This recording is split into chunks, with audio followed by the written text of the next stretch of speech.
Well, thank you so much, Rebecca, for joining me today. Very excited to talk about Nest, everything the organization has done so far. You and the team have built, an incredible organization that spans across the world, and also now doing some work here in the States, which is awesome.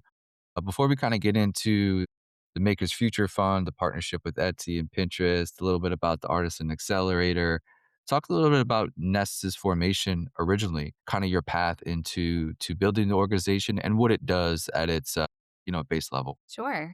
It's actually our 20-year anniversary, so I started Nest 20 years ago, Wow. which feels wild, and at the time that I was my degree is in social work, so I have a master's in social work, and the time that I was graduating, Muhammad Yunus won the Nobel Peace Prize, and he was the pioneer behind the concept of microfinance, where you give small loans to people, primarily women, who previously had been considered kind of quote unquote unbankable, that they weren't using formal financial services. And at the time, that idea was sort of the early days of business for good. And so you started seeing a lot of interest and scaling of those ideas. But I had just gotten my degree in social work and kind of taken through that lens the idea of providing debt or loans to women without kind of more holistic business services felt challenging, that it would be hard to take out a small amount of money and without business education or market access support be able to really use that money successfully. And so the founding of Nest was really centered around that idea, and it remains true 20 years later that I really wanted to create a model that was a bit more holistic in terms of supporting micro and small businesses, particularly for women, and kind of around the world. And also here in the United States, making and craft have really kind of been a kind of cornerstone of communities and cultures. And so, really wanting to invest in that sector specifically felt important. And so, we've gone through many iterations and twists and turns in 20 years, but that really is still sort of what we do today. And so, we work with a community of artisans and creative entrepreneurs. We have a footprint in 123 countries, and our goal really is to work alongside of artists and makers and help them on the business development side of what they're doing, whether that's financing or education or market building support. And so, yeah, that's where we are. How big is sort of this handcraft economy? Let's say you mentioned 120 countries, right? Like, I mean, maybe walk us through some numbers if you have some off the top of your head, just to so you can understand like how massive and sort of big this market is from, both like a consumer standpoint where our ability to purchase things globally is obviously expanded, but that has a pretty big impact on the ground if you're buying from an artisan in Kenya or Guatemala or something like that. Yeah, I think one of the challenges is that there is really very little data, that the artisan economy is kind of happens globally in what's considered the informal economy. So people are paid cash for the Yeah. products that they make and sell. So census data and other forms of economic data actually don't capture it. And so one of the big challenges we had when I was founding Nest, and it's not dissimilar to where we are 20 years later, is that it's very difficult to quantify. So there's, wild statistics like it's the second largest employer of women around the world behind agriculture. And but those, when you dig into the data, it's not super robust, shall we say. And so I think a big piece of what we've been trying to do is how can our work supporting artisans help tell a story of data and scale and size. And so I think because there isn't a lot of data, it's been sort of a sector that's often been pegged as sort of niche and non-scalable. Like, people think of like a couple women weaving baskets under a tree. And so what we've been trying to do is help ensure that we're supporting specific businesses, but also helping tell a story of the sector as a whole. And so the kind of cornerstone of Nest work is that we have an Artisan Guild, which is free to join. And if you're an artisan or small maker business anywhere in the world, you can join. And then we can talk about the services that you get as being a member. But it also allows us to work with 4,000 plus micro and small businesses, which can kind of help give us a more macro perspective on what the needs are for creative enterprises to be able to build programs that kind of meet those needs. And so, unfortunately, I don't have a lot of data. I think Etsy started to kind of, they're Hmm. probably in the United States one of the best at kind of understanding the economy here because they're fueling it in insignificant ways. And I think one of the things that feel like they have a data point that there's makers in 99.9% of counties in the United States. And I'm like, what's the point one that doesn't have makers? I mean, it really is just everywhere. Like, people make and create, and it, like, whether it's hobbyists or formalized businesses, it is just a part of all of us and all of our families, our lineages. It is one of the most pervasive economies, I would say. Yeah. Are you familiar with Novica? I bet they have some good data, like globally. Like, decent, enough, right? Like it's obviously, like you said, it's all kind of sparse everywhere, but they probably have a decent data set because they've been doing it for A 25, long time. years as well. So like they've probably got some interesting stuff. I kind of want to stick globally for a second, and then we'll come back to the US. Talk a little bit about the Artisan Accelerator, what that is, what artisans sort of get as they go through it, and how has that process been so far? Yeah. So a lot of I kind of mentioned this, but you can join our Artisan Guild, which is this membership program for artisan businesses, and it's free. Everything we provide makers is always free. And so within that guild, you can imagine though, like the vast diversity of participants, right? We have like Yeah, basket weavers in the Philippines who are spaced out over 6 islands and have thousands of cooperative members. And then we have like a maker in Detroit making pottery in her garage, and it's just her, and like everything in between. And so one of the challenges, one of the opportunities is that that's incredible that there's such wide diversity and creative enterprises. The challenge obviously is how do you their vision for scale is going to be quite different to those sure. two people. And so our goal really is to try to build programs where we can pull together like-minded cohorts. So how can we, within that large network, there are a lot of businesses that do have similarities, are at the same size of scale, are like looking for growth in similar ways. And so we build these business accelerators that are application based, where we can kind of set criteria and parameters around what we'll do so that we can pull together kind of a like-minded group of peers to be able to do programming. And so one of the things we do are business accelerators, and we do a variety of different ones, but the kind of goal is to help invest in a smaller number of enterprises much more concretely and with kind of customized support. And so most of our accelerators last for a year, sometimes they're 2-year programs, and we come alongside of the participants and build kind of customized roadmaps to their kind of vision for growth. And so usually there's a thematic. So we just finished a 2-year accelerator that was focused on sustainability. So how are businesses thinking about greening their operations, whether that's raw material sourcing? What does that look like for businesses, and how are they building kind of sustainability and resilience into their future looking plans? And so everyone that was applying was coming from that mindset, and the business support was kind of all curated around that kind of prompt. And then we often, I think one of the things we've really learned is that, and even as a nonprofit, I've been in many fellowship programs and others. And it's great if you're given business advice, but if you don't have the capital to be able to act on it, it's much more challenging. And so our accelerators often come with a small business grant to be able to implement the things that you're discussing. So if somebody's telling you these ideas to make your website stronger, Yeah, that you yeah. actually have the resources to act on the counsel you're being given. And so that's kind of them in a nutshell. We usually do, a few at the same time. We're doing that sustainability one. We also have a partnership with UNHCR, which is the UN's Commission for Refugees around the world. And they've really noticed that a lot of in their refugee programs, obviously now it's not a short-term stop for people. People stay for Yeah, sadly for a lifetime. And so they need careers and job yeah, placement and yeah, a lot of things. And so they've really noticed that craft is something that people are coming into their programs with those skills. And so we run a program with them. I'm really looking at craft as an economic driver for refugees specifically. And so we run an accelerator again specifically for that issue so that again the participants are peers. I wanna kinda talk maybe about, like, the effects that happen, maybe some, like, the ripple effects when, and a consumer, let's say, like, a Western consumer sort of, buy stuff from an artisan or from, a marketplace that supplies the tech framework to get products from these artisans.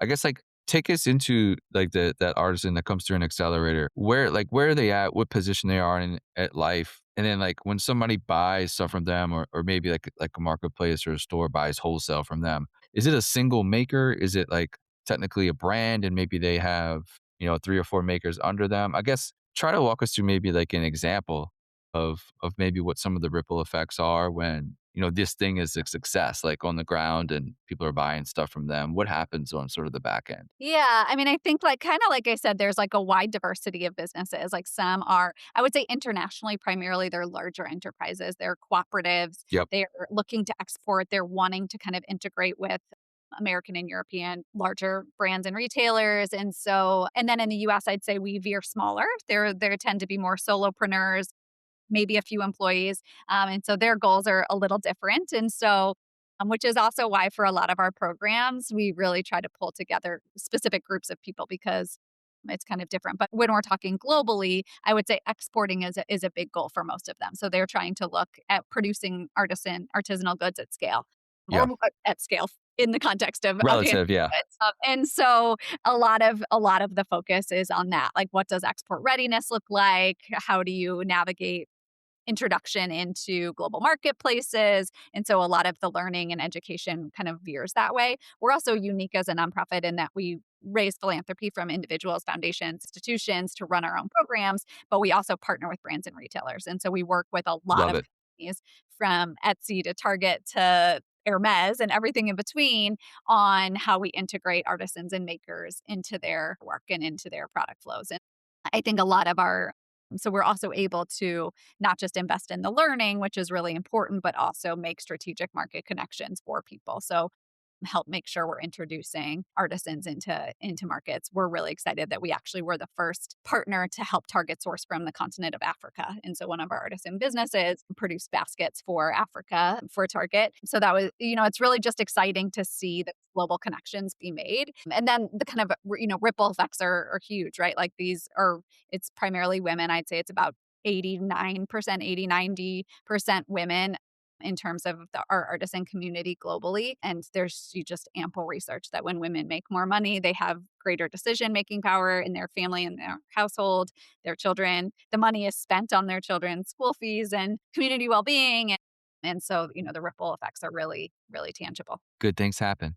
I Mhm. wanna bring it back to the US and talk about the Makers Future Fund. Seems really interesting in partnership with Etsy and Pinterest. Talk about what it is, how does this partnership come together, and then how do all 3 of you guys play a role in this future fund? And just talk about the scope of it. Yeah. I mean, I think it's similar, and I think what has been interesting is any maker or artisan in the world, we actually ask everyone when they join the guild, like, "What are your biggest needs?" And pretty consistently, regardless of geography, financing is, like, top of the list. It's always which kind of comes back to the roots of microfinance as the part of the origin story for Nest, for sure. But that's particularly true in the United States. Financing it's really hard. If you're a tiny solopreneur Yeah. business, don't have a lot of options. And microfinance isn't really an active thing here. There are some pilots and small programs, really not as accessible. And so there's very few ways for people to get access to financing.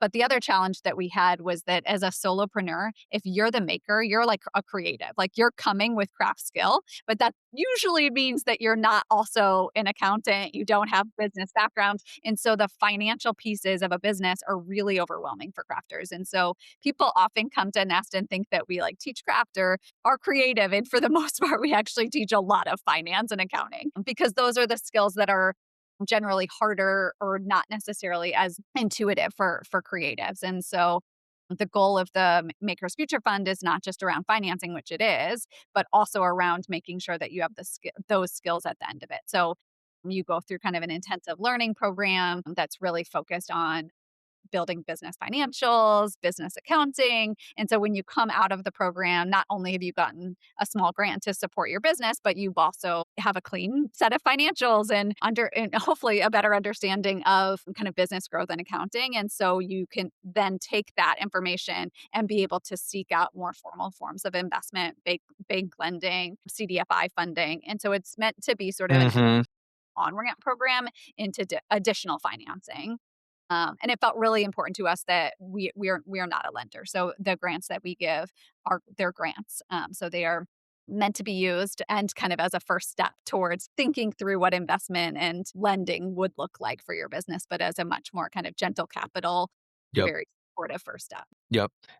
So these makers come through, they would do an application process, and then does Nest choose who gets to come through? Like, how does that part work? How do people, like, apply? And then where are they at or in the stage? Like, do they have their own website? Are they on Etsy? Like, they have products in market, like, quote, unquote? I guess just talk about those aspects of it. Yeah, and you had asked about it, Etsy and Pinterest, and so which I didn't really answer, but those are kind of key partners and funders of the program, and so, but also they have such an amplified network, and Yeah. so To recruit applicants, we definitely pull from Nest's own community. We have a program in the United States called Makers United. We have many, many makers that are part of our programming.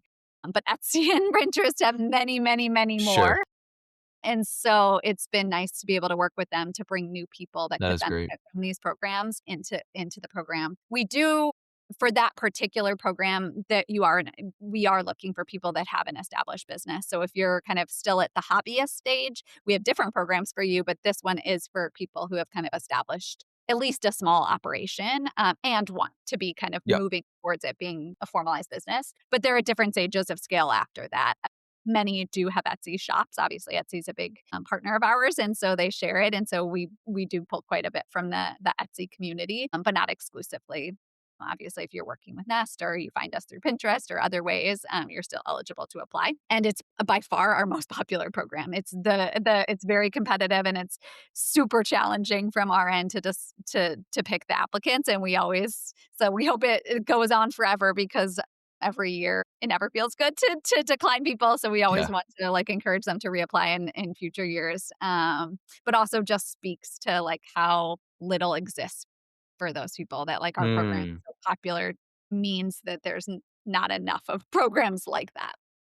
The capital and, like, the mentorship is huge. I mean, that combination is so needed. How long is the program, and is it, like the mentorship part, is that a weekly call? Take us through some, maybe the details of how it works. Yeah, it's generally about a year, of Okay, a program, nice.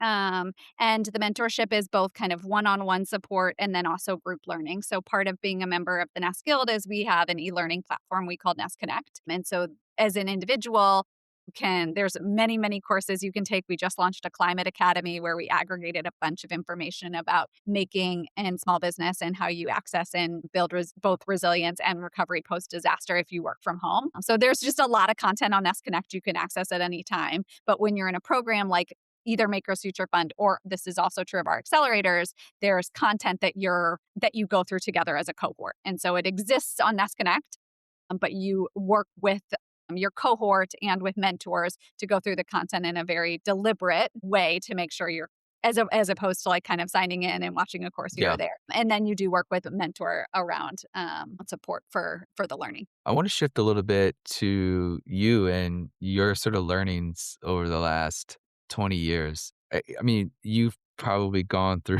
so many different ideas in your head, and you dealt with so many sort of partnerships and, some maybe have been good, some not so good, like, just the ups and downs of running an organization for that long. Talk a little bit about your learnings and perhaps advice for, future founders looking at, maybe I wanna start a nonprofit instead of starting like a for-profit company and you know, that's a better fit for their idea and what they wanna do with their life is maybe go the nonprofit route. I guess talk about maybe that decision early on to do that, and also some advice and learnings you've gone through the past 20 years. Yeah.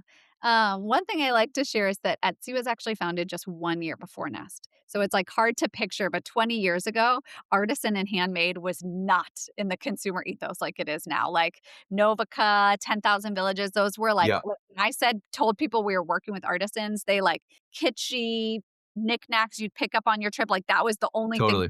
think of. Like there were not, Renegade and Etsy, like that just was Yep. not yet a thing. And so what's been really exciting for Nest is that we had nothing to do with that. I really credit Etsy largely with that. But the consumer landscape and demand and interest in handmade has like skyrocketed in 20 years. And so we feel lucky that we were alongside of that. But I think one of the big learnings with that is, which we try to talk to our team about, is that what happens around you is inescapable to your success or failure. And so we try to stay really nimble because, like right now, like AI and technology, like if we stayed firm on what we were doing and didn't adapt to the like changing landscape, changing conversation, we would probably fail. I think one of the reasons we've been successful is that we've stayed so entrepreneurial that like if something is shifting in the economy, we shift with it. And I think that feels really important as like a lesson for people kind of looking to pull forward. I think in that, so there's a million lessons and Here, I guess 2 that kinda jump out at me. One is that I think people think of social entrepreneurs as, like, very visionary, and I think that that's true. Obviously, we have, like, a vision for the future. I think that really the difference between, like, a visionary and a social entrepreneur is, like, whether you look down at your feet and you start walking, and so I think it's very easy if you focus on the vision to get lost in how big it seems and how daunting it seems, and what feels really important is that you every day just look down at your feet, you tie your shoes, and you start walking, and that means, like, what are the 3 really basic things I can do today to move towards this? Like, and really basic, like, things you can do, and so I'm a big believer in to-do lists and, like, trying to, like, yeah, keep your eyes on the future, but focus a lot more on what you can do today, and then 20 years later, you have, like, walked a really long way. But I think if I had looked only at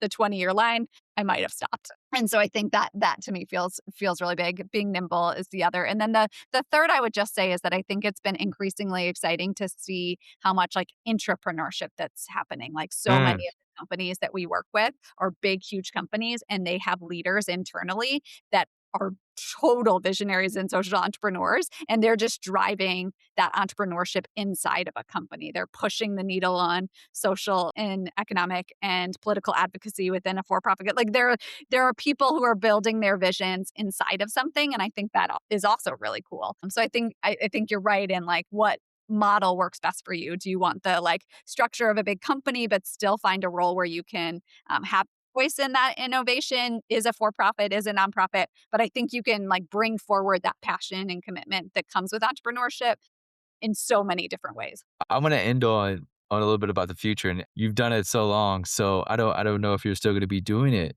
for 5 to 10 years down the line. You know, you might do something else. But talk about maybe that when you and the team sit down and look at maybe let's say 3 to 5 years. What are some of the goals and successes you and the team want to achieve? I think right now we're like just at a really interesting kind of global moment of change. And so particularly for us around technology and AI and or for everybody, I think that's going to be it's going to inevitably impact the future of work in ways that I don't think most of us can even envision yet what that's going to look like.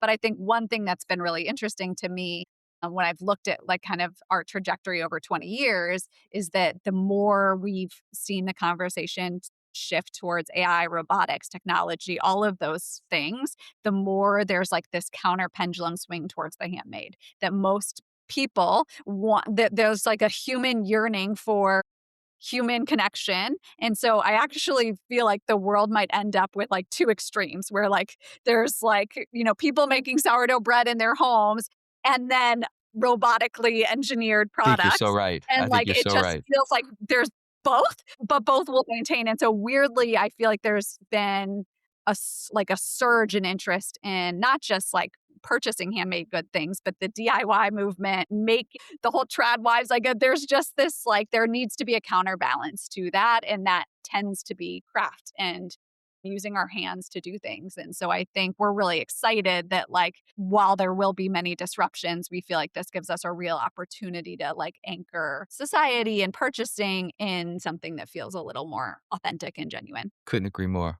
Well, thank you so much, Rebecca. This was amazing. I've admired the organization from afar for a while. Just seeing the growth and just all the moves that you and the team have made, and it's just been really cool to see. So, congrats on what you've built so far, and best of luck to you and the team for the next decade. Well, thank you so much for having me.